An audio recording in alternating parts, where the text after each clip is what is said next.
बिस्मिल्लाहिर्रहमानिर्रहीम अस्सलाम वालेकुम स्टूडेंट्स। आज के वीडियो लेक्चर में हम एक अनदर ग्रुप पढ़ेंगे प्लांट लाइक प्रोटिस्ट का, और इस ग्रुप का नेम है ब्राउन एल्गी या आप लोग कहें एलगी। तो चलिए स्टार्ट करते हैं और आज की वीडियो लेक्चर में पढ़ते हैं ब्राउन एल्गी के बारे में। तो हेडिंग हमारा वही पुराना हो जाएगा, प्लांट लाइक प्रोटिस्ट। और प्लांट लाइक प्रोटिस्ट में आज जो हम ग्रुप डिस्कस करने जा रहे हैं, this is called brown algae या एलगी। पहले देखते हैं इनके जर्नल कैरेक्टरिस्टिक कि इनके आम खूबियाँ क्या हैं। तो नेक्स्ट हेडिंग हो जाएगा जर्नल कैरेक्टरिस्टिक। जर्नल कैरेक्टरिस्टिक्स में पहला करेक्टर जो है वो है हैबिटेट, रहने की जगह। इनके मेंबर कहाँ पे रहते हैं? Mostly in marine water. इनके मेंबर ज़्यादातर समंदरी पानी में रहते हैं, but some species in fresh water. लेकिन इनके कुछ ऐसे स्पीशीज़ भी हैं जो कि फ्रेश वाटर में रहते हैं। तो ये हो गया first one character. Second one देखो, बॉडी फॉर्म। इनके जिस्म का हालत कैसे होता है? ये यूनिसेल्युलर होते हैं, मल्टी सेल्युलर कैसे होते हैं? तो ऑल आर मल्टी सेल्युलर। इनके जितने भी मेंबर है ब्राउन एल्गी के, ये सारे क्या होते हैं? मल्टी सेल्युलर होते हैं। नेक्स्ट वन देखो, ईयर ब्लेडर। ईयर ब्लेडर क्या होते हैं? ये सैक लाइक स्ट्रक्चर होते हैं जिनके अंदर ईयर ट्रैप होता है। और जब समंदरी पानी में या फ्रेश वाटर में हाई मौजें डिवेलप हो जाती हैं, हाई लहरें डिवेलप हो जाती हैं, तो उस दौरान इनको किस चीज़ में फ्लोटिंग वगैरह में हेल्प देता है। कौन? ये ईयर ब्लैडर। आगे हम देखेंगे कि ईयर ब्लैडर इनके अंदर कहाँ पे मौजूद है, इनके मेंबर्स जब हम पढ़ेंगे एज आ एग्जाम्पल के तौर पे। ठीक है, तो ईयर ब्लेडर क्या है? Possess air bladder. इनके मेंबर में ईयर ब्लेडर्स होते हैं विच हेल्प देम, जो कि इनको मदद देते हैं फ्लोटिंग। यहाँ पे हम ए भूल चुके हैं, फ्लोटिंग तैरने में, एंड हाई टाइड्स, जो बड़ी बड़ी मौजें होती हैं। ठीक है, नेक्स्ट वन देखो, कैल्प्स। अब ये कैल्प्स क्या होता है? The largest brown algae called kelps. सबसे बड़ा ब्राउन एल्गी जो है उसको कहा जाता है कैल्प्स। और इनका क्या होता है? Having leaf. इनके पत्ते होते हैं जिनको कहा जाता है ब्लेड। ये ट्रू लीव्स नहीं होते, इसलिए इनको ब्लेड्स कहा जाता है। और इनका स्टेम भी होता है इन कैल्प्स का, और स्टेम को कहा जाता है स्टाइप। ये भी ट्रू स्टेम नहीं होता, इसलिए इनके लिए ये दूसरा नाम यूज होता है। एंड रूट्स, और इनके फॉल्स रूट्स जैसी भी होती हैं, जड़ी भी होती हैं, जिनको होल्ड फास्ट कहा जाता है। ठीक है, आगे हम एग्जाम्पल के थ्रू ये सारे स्ट्रक्चर देखेंगे। सम ग्रो अप टू 100 मीटर। बाज ऐसे कैल्प्स होते हैं जो कि 100 मीटर तक इनकी लंबाई होती है।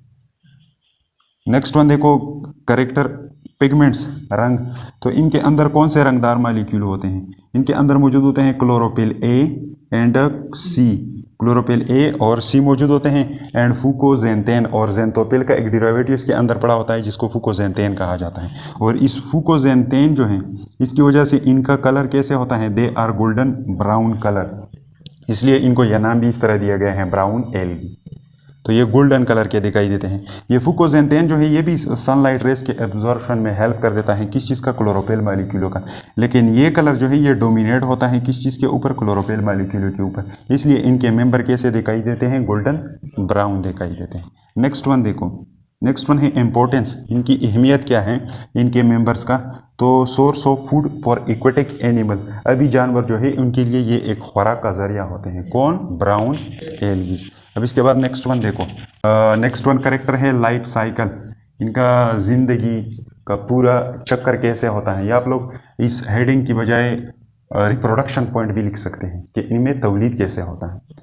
तो लाइफ साइकिल इनमें कैसे होता है? अल्टरनेशन ऑफ जनरेशन इसमें होता है। अल्टरनेशन ऑफ जनरेशन एक ऐसा प्रोसेस है जिसमें क्या होता है? स्पोरोफाइट गेमिटोफाइट प्रोड्यूस करता है और गेमिटोफाइट स्पोरोफाइट प्रोड्यूस करता है। ऐसे एक दूसरे का अल्टरनेशन होता है, तबादला होता है, स्पोरोफाइट गेमिटोफाइट में और गेमिटोफाइट स्पोरोफाइट में।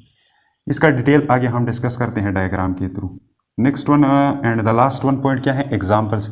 इसके बहुत सारे एग्जाम्पल हैं, लेकिन ये दो जो है ये काफ़ी फेमस हैं। एक है फूकस और दूसरा है लेमिनेरिया। यहाँ पे ये स्ट्रक्चर दिखाई दे रहा है, दिस वन इज फूकस, ये है फूकस। और इसका जो है रूट्स भी इनके होते हैं, फूकस के रूट्स होते हैं, लेकिन ये ट्रू रूट्स नहीं है। और इन रूट्स को क्या कहा जाता है? Hold fast. तो ये हो गए hold fast these are root, ये बेसिकली जड़ें होती है लेकिन ट्रू रूट नहीं होती। और यहाँ पे एक फाल्सा स्टेम भी होता है, ये भी ट्रू नहीं होता, इसको कहा जाता है स्टाइप। ये हो गया स्टाइप, ये स्टाइप क्या होता है, दिस वन इज स्टेम। और इनके पत्ते भी होते हैं, लीव्स, और इन लीव्स को कहा जाता है ब्लेड्स। ये हो गए ब्लेड्स, ठीक है, लीव्स। और यहाँ पे ये छोटे छोटे सेक लाइक स्ट्रक्चर दिखाई दे रहे हैं, these are called air bladder, ये कहलाए जाते हैं ईयर ब्लेडर। 2-3 मैंने बना दिए हैं, इसके अलावा मल्टीपल इसके अंदर होते हैं, यहाँ पे और भी मौजूद होते हैं, लेकिन बस एक्सप्लेनेटरी पर्पजेज के लिए इतने काफ़ी हैं। नेक्स्ट वन देखो यहाँ पे, दिस वन इज लेमिनेरिया, ये कहलाया जाता है लेमिनेरिया। और इसके भी इसी तरह क्या होता है, होल्ड फास्ट होता है, स्टाइप होता है और ब्लेड्स होते हैं। ये मंदरजा झेल स्ट्रक्चर हो जाएंगे। ये ब्लैक कलर वाले क्या हो जाएंगे, हुड फास्ट, रेड वाला क्या हो जाएगा स्टाइप, और ये ऊपर पोर्शन क्या कहलाया जाएगा ब्लेड। अब इनमें अल्टरनेशन ऑफ जनरेशन कैसे होता है, तो ये स्ट्रक्चर दिखाई दे रहा है। सबसे पहले ये लेमिनेरिया का स्ट्रक्चर जो है ये कैसे होता है, दिस वन इज हैप्लॉइड और डेप्लॉइड, ये डेप्लॉइड होता है 2n, ठीक है।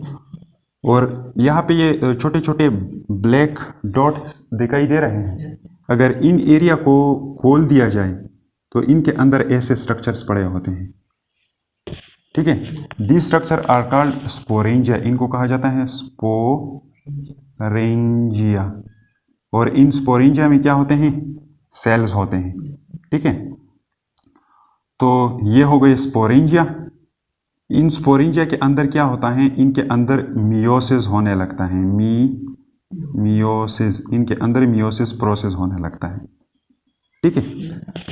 तो मियोसिस प्रोसेस जब इन स्पोरेंजिया के अंदर होने लगता है तो इनसे कुछ सेल्स बन जाते हैं, ये दिखाई दे रहे हैं, दीज आर कॉल्ड स्पोर्स, इनको स्पोर्स कहा जाता है। और ये कैसे होते हैं, यहाँ पे ये लेमिनेरिया क्या था, डेप्लॉइड था। अब इनके अंदर जब ये प्रोसेस मियोसिस हुआ तो ये कैसे बन जाएंगे, ये हैप्लॉइड होते हैं। तो स्पोर का डिफिनीशन पहले भी हम कई लेक्चर में पढ़ चुके हैं कि these are haploid cells which have the ability to reproduce, इनके जरिए आगे रिप्रोडक्शन होगा। अच्छा नेक्स्ट वन देखो, ये स्पोर डेवलप होने लगते हैं आगे कुछ और स्ट्रक्चर्स में, इन स्ट्रक्चर्स को कहा जाता है गैमीटोफाइट। यहाँ पे मैं सिंपली लिख देता हूँ जी, ठीक है। इन दोनों स्ट्रक्चर्स को गैमीटोफाइट कहा जाता है, लेकिन ये ऊपर वाला जो है this one is called male gametophyte, इसके साथ मैंने एम लिख दिया। और ये नीचे वाला जो है this one is called female gametophyte. एक ही मेंबर में पाए जाते हैं दोनों एक ही मेंबर के अंदर पाए जाते हैं। दोनों ये स्ट्रक्चर कहाँ पे बनते हैं, ये स्पोरेंजिया के सेलों से ये बनते हैं, ठीक है। तो एक हो गया मेल और एक हो गया फीमेल।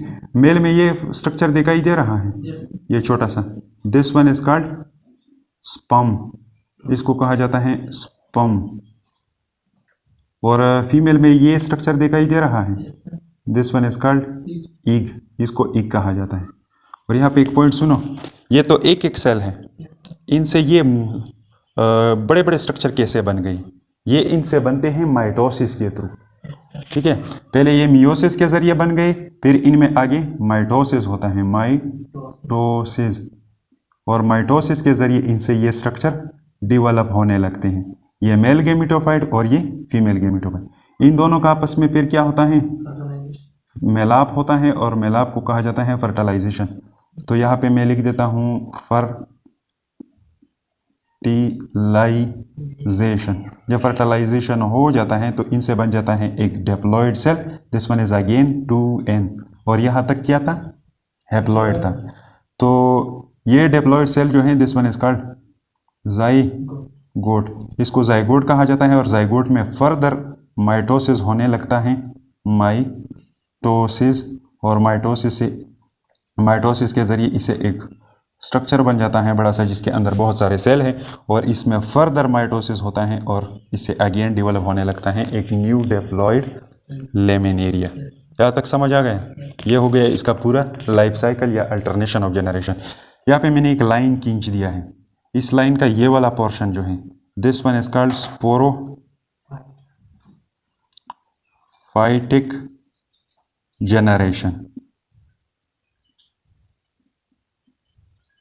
और इस लाइन के उस साइड पे this one is called gametophytic generation.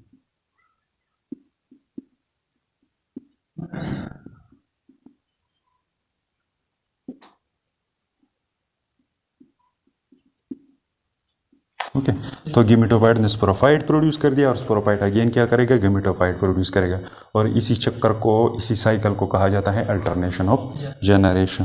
तो ये था थोड़ा बहुत ब्राउन एलजी के बारे में, उम्मीद है समझ में आ चुका होगा।